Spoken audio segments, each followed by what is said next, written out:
Okay, we're getting near the end of the play, and this video will cover Act 5, scenes 5 and 6. So this is the second last, the penultimate video, if you're into $5 words. So penultimate means the second last. So Act 5, Scene 5 opens with Macbeth, Seaton, and a few soldiers. And Macbeth is preparing for the coming army, and he says, "Hang out our banners on the outward walls. The cry is still, they come." So he's planning on staying in the castle. It's fortified. He's got plenty of rations. And he plans to stay there. He says, "Our castle's strength will laugh a siege to scorn. Here let them lie till famine and the ague eat them up."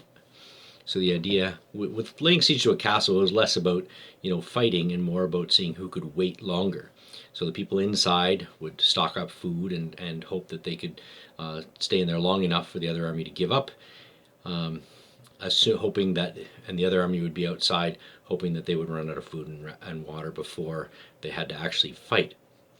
So quite often the army outside of the castle would be plagued with disease because they'd have makeshift camp and makeshift toilets and that sort of thing. So the famine and the ague would be lack of food, and the ague would be dysentery, which caused lots of vomiting and diarrhea, and people often died of it.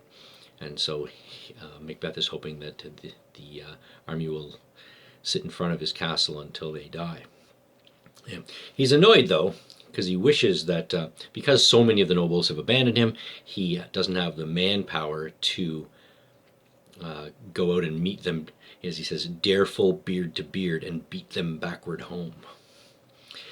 And at that moment, there's a cry of women within. So there's a noise off in the distance, a scream or a cry of women. And so Macbeth sends his butler Seaton off to find out what it is. And he's sort of surprised that the screams don't bother him too much. He says, "I have almost forgot the taste of fears." It says, "I have supped full with horrors. Direness familiar to my slaughterous thoughts cannot once start me." So he's not, he has become what Lady Macbeth thought she was at the beginning of the play. He's hardened his heart to any sort of disaster. Anyway, Seaton returns and informs him that Lady Macbeth is dead. We don't know how she died yet, but she's dead. And he launches into his most famous speech, the "tomorrow and tomorrow and tomorrow" speech. And he says, "She should have died hereafter.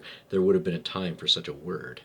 All right? And so scholars argue whether or not he's saying he wishes he had time to mourn her, or he's simply just pointing out that it was a terribly inconvenient time for her to die. And then he begins to lament the nature of life, and he talks about its sort of lack of meaning. Tomorrow and tomorrow and tomorrow creeps in this petty pace from day to day to the last syllable of recorded time. So basically from now until the end of your life, it simply crawls along. It says, "And all our yesterdays have lighted fools the way to dusty death."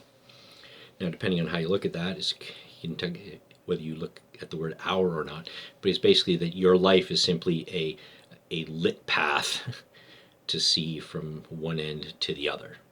And if he says all our yesterdays have lighted fools the way to dusty death, then in fact we are the fools who simply walk from birth to death without any valid reason. Out brief candle, that's relatively self-explanatory. Life's but a walking shadow, a poor player that struts and frets his hour upon the stage and then is heard no more. It is a tale told by an idiot, full of sound and fury, signifying nothing. So life is essentially a bad actor who gets one shot, gets on the stage, makes a fool out of himself, and then is never heard from again. It is a story told by an idiot. So it's full of all sorts of chaos and confusion without any real meaning. Okay, so full of sound and fury, signifying nothing. And then a messenger appears and tells him that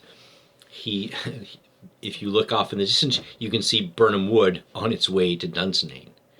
Now, this enrages Macbeth, right? He says, "If thou speakst false, upon the next tree shalt thou hang alive till famine cling thee." Right? So he threatens the messenger with death if he's lying. Right? But he sees it, and He says, I begin to doubt the equivocation of the fiend that lies like truth. So he's realized that he has been had in a way, that he's starting to doubt that what the witches told him, which appeared to be true, was in fact a lie, which is the nature of equivocation, right? That in fact you tell one thing, believing the person will interpret it one way, and you can defend yourself by saying, no, I really meant the other thing. Anyway, so he starts to doubt the witches. Not enough to save himself quite yet, but that's how it goes. Anyway, so once with this news, he realizes, well, I'm in pretty deep trouble. So he decides to empty his castle of all of its soldiers and sends them out to fight. He says, arm, arm, and out. There is nor flying hence nor tarrying here. Right? So then, in fact, he says, well, there's no point in staying in here. Things seem to be stacked against us. We may as well die like men. Right? And he says, blow wind, come rack, at least we'll die with harness on our back. So we're going to die, but at least we will die in a way that is befitting of warriors.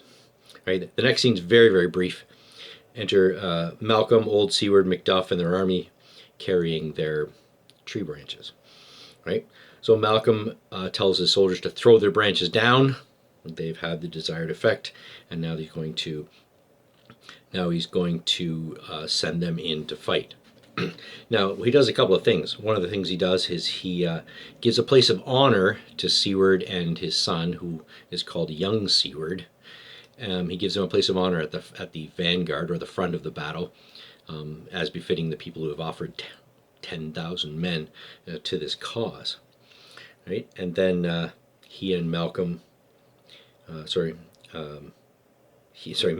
and Macduff will